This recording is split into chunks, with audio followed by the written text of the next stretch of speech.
get honest for a moment, we're in a season where people have a lot of this crud that's going around. And I've had this crud for 2 weeks now, and this morning it's been pretty bad. But I'm on a lot of stuff, and as long as my voice holds out, I'll keep preaching.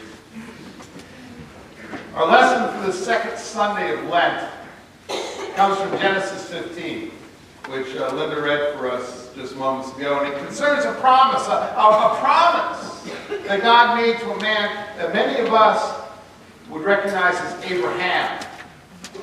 At the time that the promise was made, however, Abraham was still known by his birth name, Abram.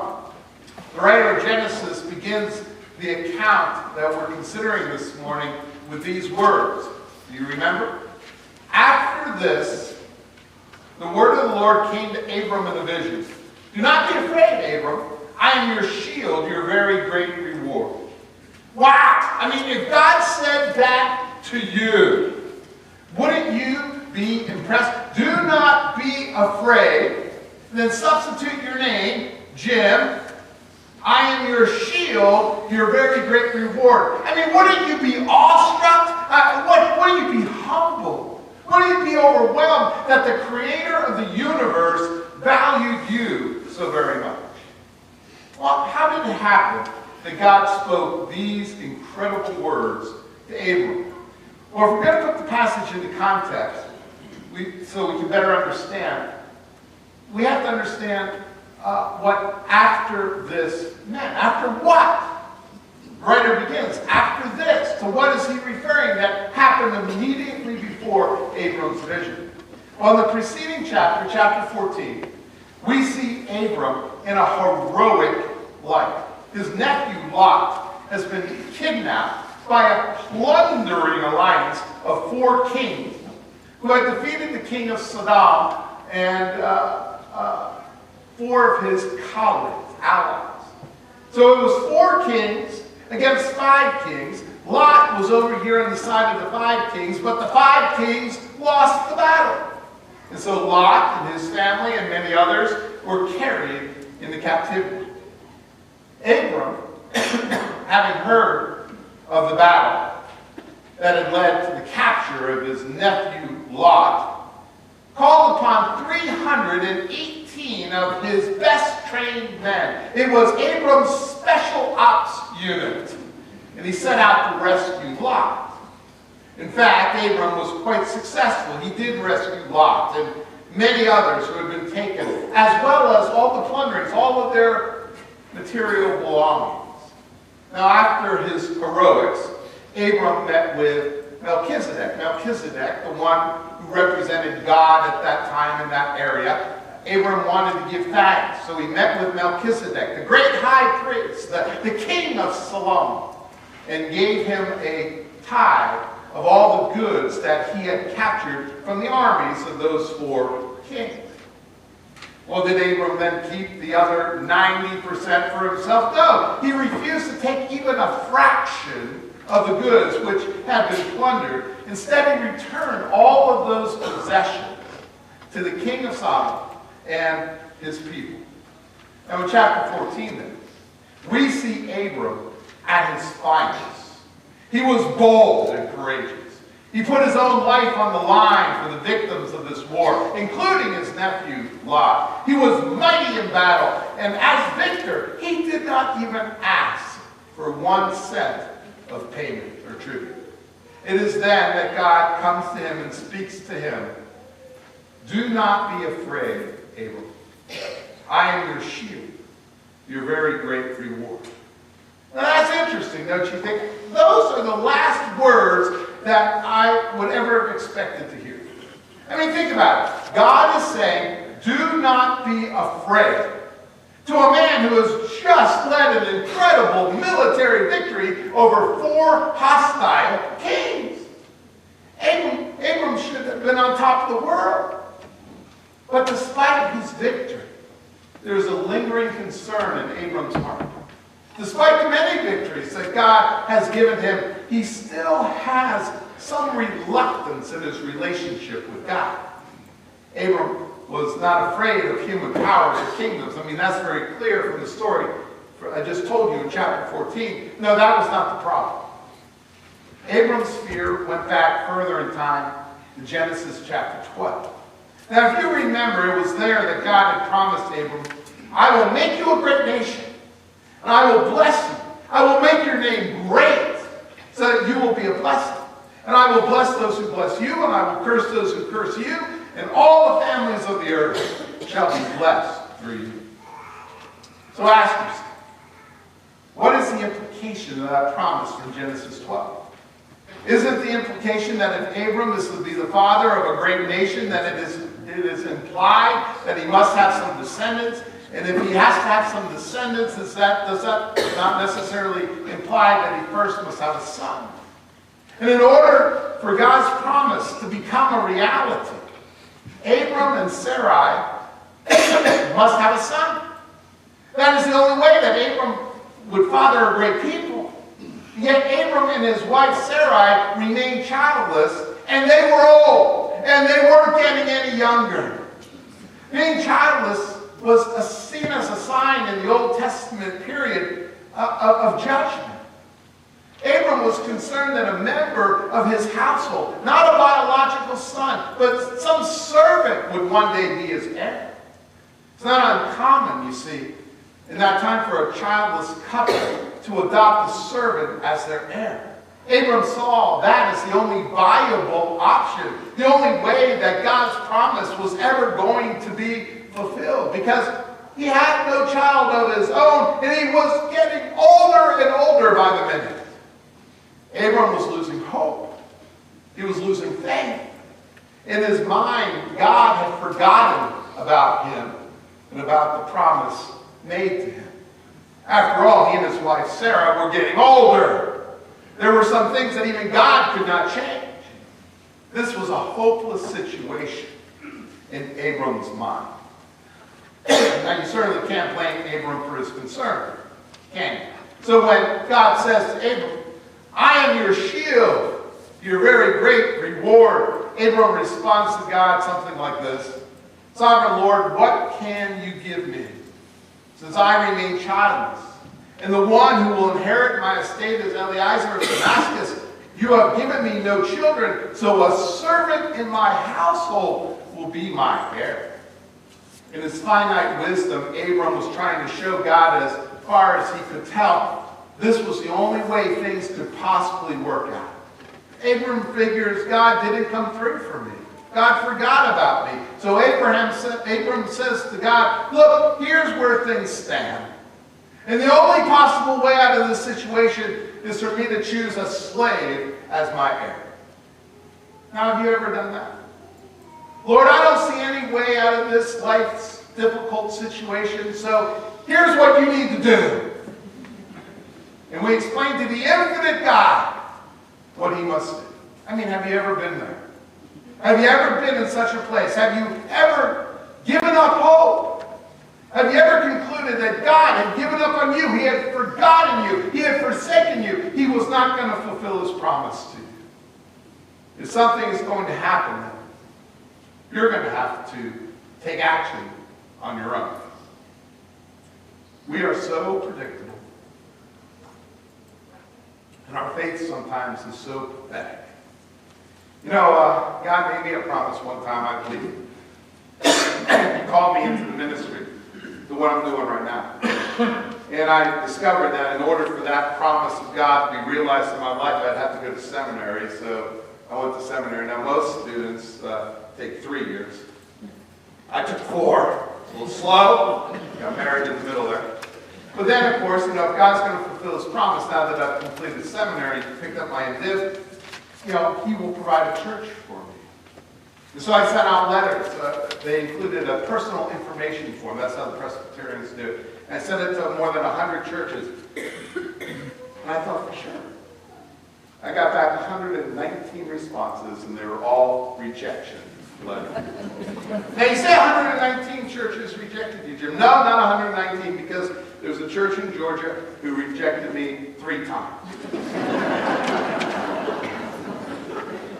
I was kind of losing hope. How am I going to overcome this? How is God ever going to fulfill his promise to me? And so I want to remind you also of this fact that when I was younger, my family lived in New Jersey. And my dad got transferred. He worked for the railroad. He got transferred to Ohio, so we moved to Ohio. But most of my family remained in New Jersey. And I love going back to visit my family. There was only one problem: the state of Pennsylvania. It was right there in between. What a drudgery to drive across the state of Pennsylvania as a little boy. In your mom and dad's station wagon, no less, where you're laying in the back, just going, how much longer is this going to take? And I can always remember my dad getting gas at exit 23 along Highway 80 at the Esso station with the tiger on the sign, right? Get the tiger in your tank. And so I lay there, and then I look up and I go, where? There's nothing out here. Who would ever want to live in a God-forsaken place like this? And then we make the trip. And so finally, as I was sending out letters, I got one affirmation. One church that come and interview with us. So Kathy and I were driving there, and we were driving into the center of Pennsylvania, and all of a sudden it dawned on me. This is the place where I had always said, who would ever want to live in a God? God, what have you done? You've forgotten your promises to me. So I said to Kathy, we'll just walk in, we'll be nice, and then we'll walk. And we walked into the church, and they showed us the church, and there were cracks in the ceilings, and the pews were falling apart. The whole place was in bad disarray. God, what are you doing to me? But you know, I met with the people, and the people were so cool. After half an hour, Kathy and I knew this is where we were going to be. So I'm in the office. I've been there 4 days. I'm going through the financial records, and all of a sudden, I realized that the church had neglected to tell me something. They were $40,000 in debt. God, what have you done? And so I'm thinking, how in the world are we ever going to get out of a $40,000 debt? There's only 56 members. So I called up the executive presbyter and said, I guess I'll have to go into tent-making ministry. No, Jim. Have some faith. Just tell the people, they'll respond. Well, this church, up to this point, had only given about $950 a week for like the past 5 years. And I did some figuring, and it would take about double that, about $1,800 a week in order for us to overcome that debt in a reasonable amount of time. So I went before the congregation, and I explained the situation, told them we needed $1,800 in the plate every week. Yeah, like that's going to happen. Next Sunday, I'll tell you, it was $5,000 on the plate. The week after that, 3. The week after that, 3. And the week after that, and every week for the next 6 years, at least $1,800 every week. Unreal. And then, you know, I'm looking at this building that's just like falling apart. Where are we going to get the money for this? And so, first week in January, I knock at the man's door. That's the boiler inspector that checked the church boiler. I said, I don't really even know where the boiler is, to be honest with you. He says, well, it's got to be in the basement. I said, the man's basement? No, the church basement. So we went outside and, you know, had to dig away the snow, and there was one of those wooden doors that you kind of lifted up and climbed out of the basement. When I got down there, I reached for the light switch. Oh, there were cobwebs everywhere. And the lights wouldn't come on. All the light bulbs were burned out.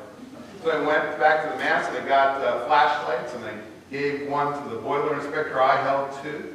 And he started inspecting the boiler. I said, do you know what you're doing? He says, oh, absolutely. It's all here in the book. I said, okay. You're throwing so many levers and all. Are you going to be able to get them all back in the right place? Oh, sure. It's all here in the book. And finally says, fine. It's done. I'll send you the report in a week. So we went back up, locked everything down.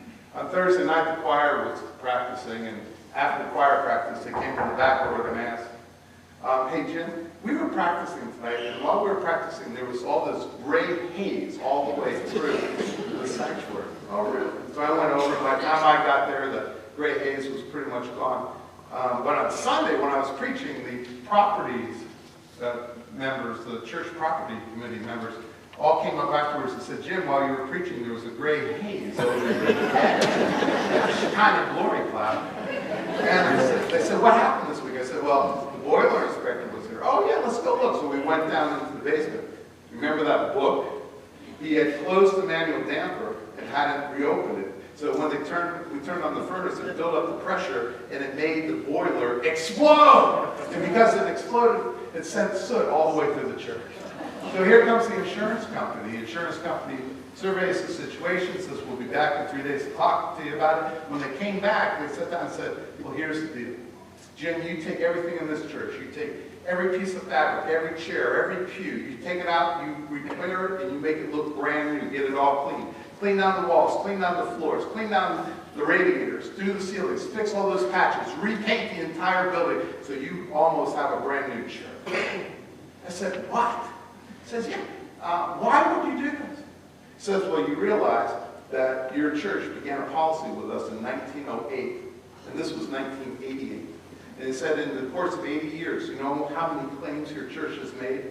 None.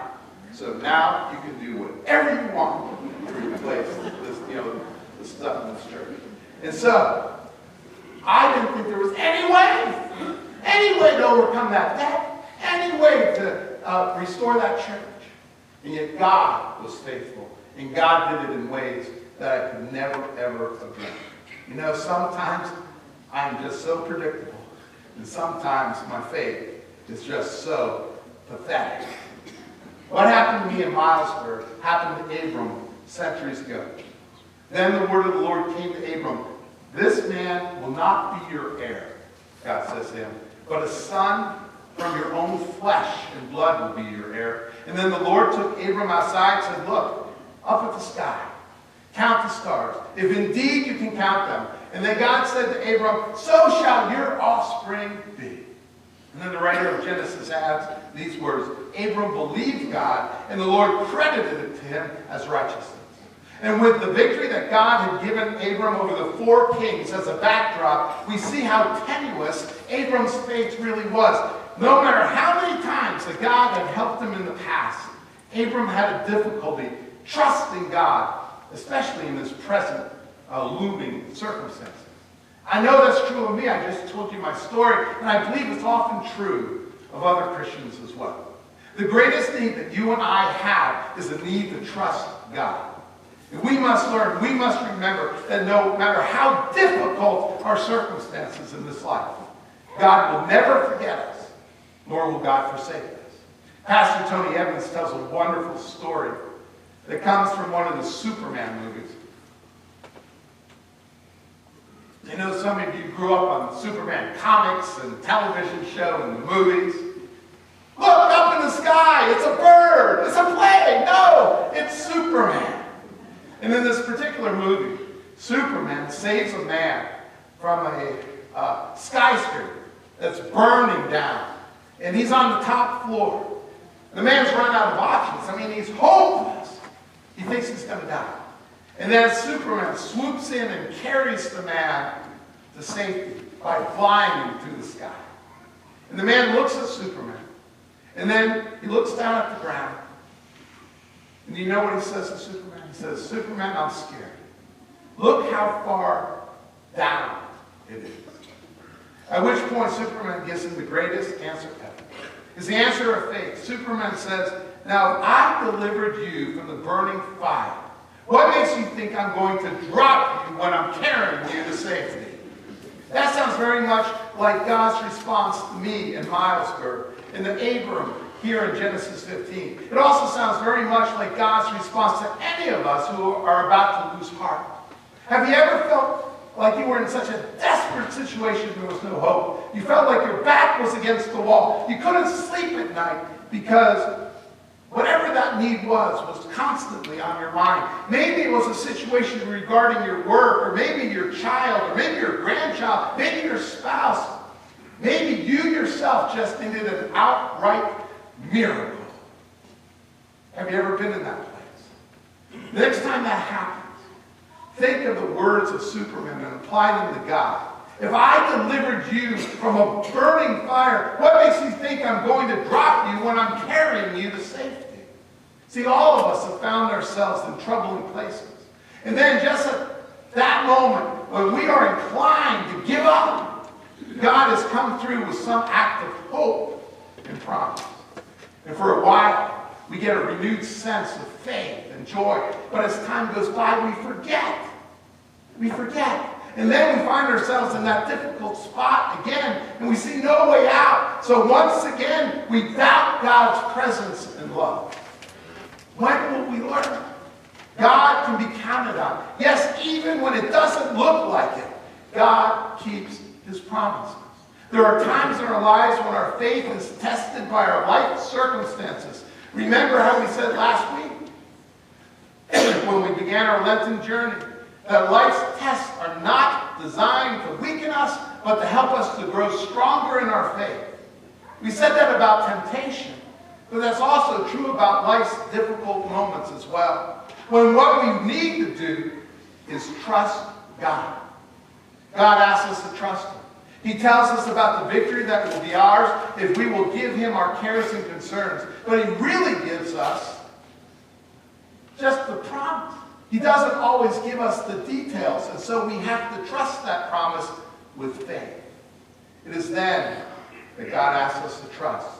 As Superman said to the person that he was carrying, "Now if I delivered you from a burning fire, what makes you think I'm going to drop you when I'm carrying you to safety?"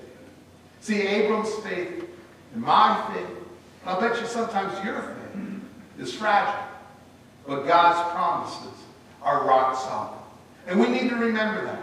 Like Abram, we do not always see how God will work things out on our behalf. Abram was approaching old age.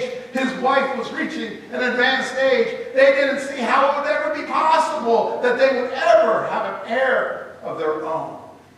But one day God delivered on his promise, because God always delivers on his promises.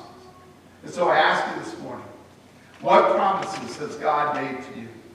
You know, there are some promises that God has made to all of us. The promise to be with us through all of our life's journey. The promise never to forget us, never to forsake us.